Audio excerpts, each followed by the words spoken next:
It was June 3rd, 1984.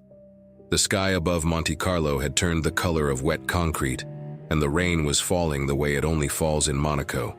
Sideways, relentless, like the city itself was trying to push everyone out. The narrow pit lane smelled like burned rubber and cigarette smoke and nervous sweat. And somewhere inside the small, cluttered Tolleman garage, a 24-year-old Brazilian with dark eyes and 0 victories in Formula One was asking a mechanic to change something in the car that the mechanic thought made absolutely no sense at all. The mechanic looked at the other guys. Someone smirked. Someone said, under their breath but loud enough, that the rookie from Sao Paulo had better focus on surviving the race rather than reinventing the machine.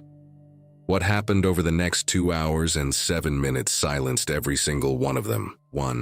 And if this story hits something in you, the kind of feeling you get when someone underestimated you and you had no words, only the quiet fire in your chest, then you belong here. Subscribe so you don't miss what's coming next. Tolleman was not a great team. Let's be honest about that. In 1984, they were running a car that had started the season using the previous year's chassis because they simply did not have the money to build the new one in time. Their budget was a fraction of McLaren's. Their garage was smaller, louder, and had a permanent tension in the air that only teams who know they're outgunned carry with them. Pat Simons, the young race engineer who would later work with Michael Schumacher and Fernando Alonso, was running Senna's technical side. He was smart, methodical, and he had already noticed something unusual about this driver. The level of technical detail Ayrton gave him after every single lap was something Simons had never experienced before. Not from veterans, not from champions. No one spoke about the car the way Senna did. He could describe a handling imbalance with the precision of an engineer who had spent years in a wind tunnel, except he was doing it from behind the wheel, at 200 kilometers per hour, in the rain, with his pulse probably half of what yours would be. But not everyone in that garage had the patience or the experience to see what Simons was seeing. On the morning of race day, June 3rd, the weather had already made clear that Monaco was going to be a different kind of test. The rain had started during the night. By morning, rivers were running across the streets, and the track was a mirror that reflected nothing useful. Teams were scrambling to adjust setups, change tire strategies, recalculate everything. In the Tolleman garage, Senna approached one of the senior mechanics and asked for a specific adjustment to the front wing angle. He wanted it lower than the standard wet setup. He explained his reasoning with calm precision. He had felt something in the way the car moved in the wet during practice, a moment where the nose was loading up differently than expected, and he needed the correction before the race. The mechanic listened. Then he turned to the guy next to him just slightly, and there was a small exchange of looks, then a short, quiet laugh. Not a mean laugh exactly, more the kind of laugh that says this kid has no idea what he's talking about. The kind of laugh that experienced men give to young ones who haven't yet learned that the world will teach them humility soon enough. He didn't make the adjustment the way Senna asked. And here is where the story becomes something more than a racing story. Ayrton Senna da Silva was born in Sao Paulo on the 21st of March, 1960. His father built his first go-kart engine using parts from a lawnmower. He started racing karts at 13. By the time he arrived in Europe to compete in junior formulas, he had already built a reputation so formidable that teams were uncomfortable admitting they hadn't signed him sooner.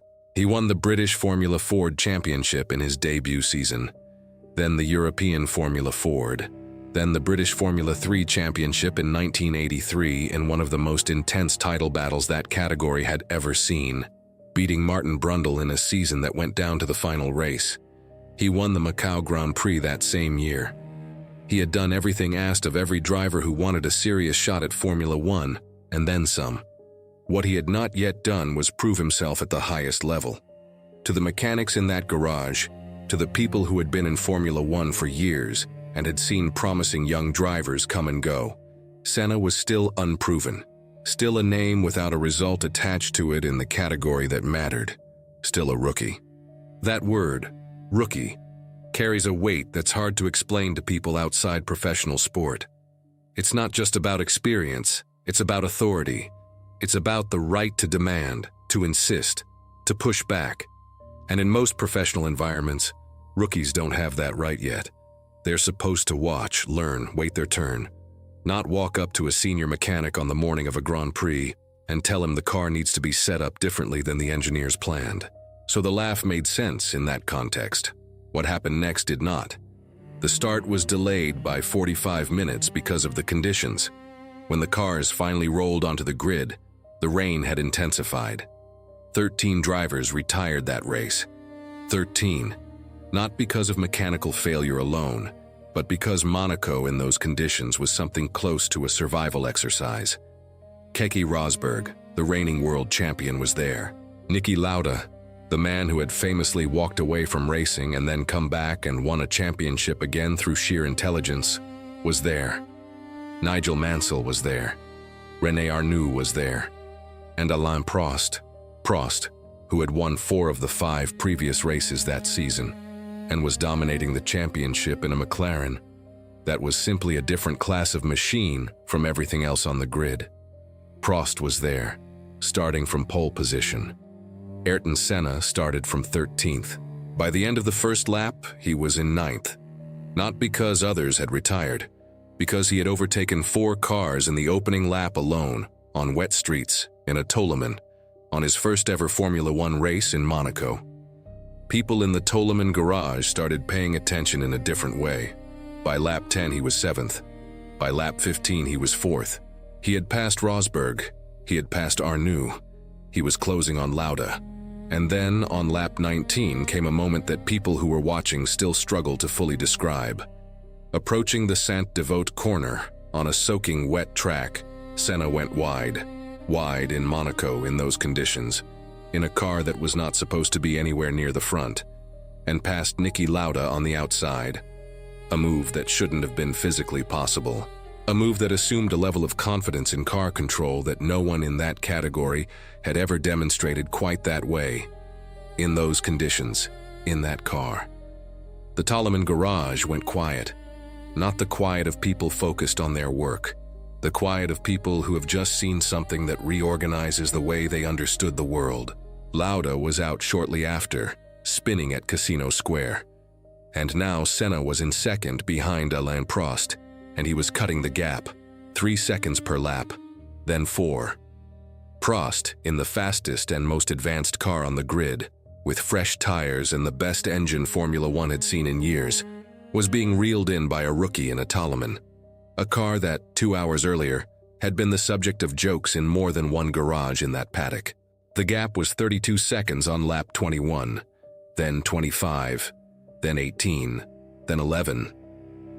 Each lap, Senna found more pace, more precision, more of something that looked less like driving and more like a conversation between a man and a machine that no one else was capable of having.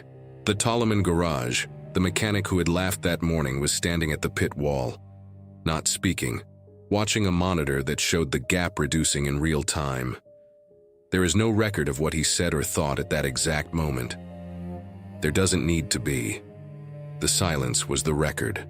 By lap 31, Senna was 7 seconds behind Prost. 7 seconds in Monaco, with the gap shrinking at the rate it was shrinking, meant he would have taken the lead within 2 laps, possibly 1. Prost had been waving to the race officials since lap 29, signaling that conditions were too dangerous to continue. On lap 32, Jackie Ickx, the clerk of the course, showed the red flag and the checkered flag simultaneously, stopping the race.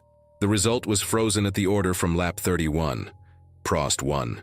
Senna, who crossed the line believing he had won, he had seen Prost stopped at the side of the road and raised his arms in the air as he completed another lap, was classified second.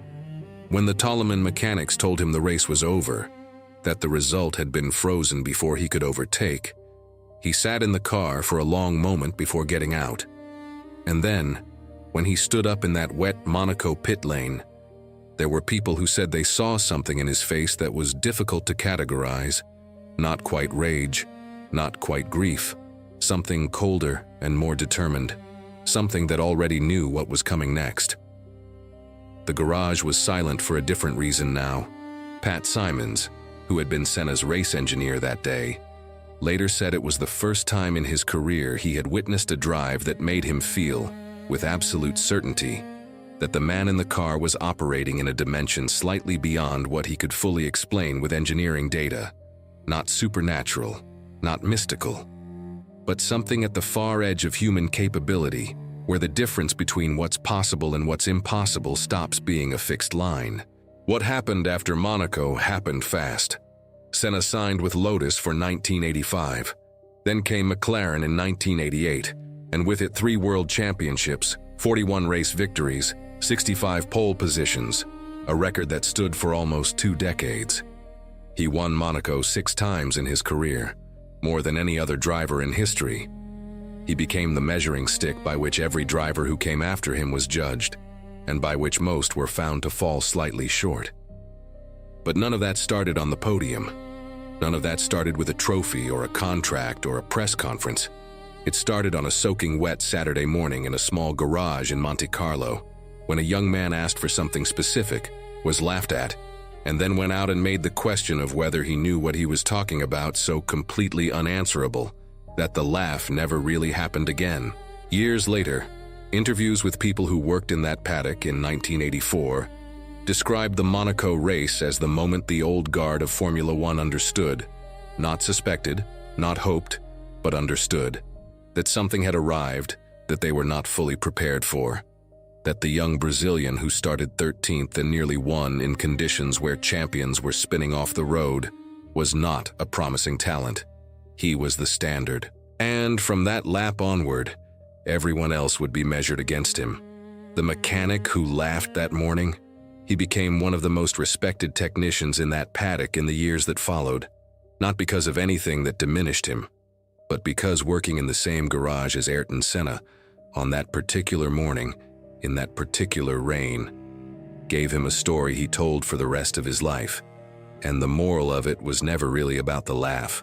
It was about what happens when someone with something real inside them encounters doubt, absorbs it, and turns it into the most precise possible answer. Not with words, with the car, the rain, and one lap at a time.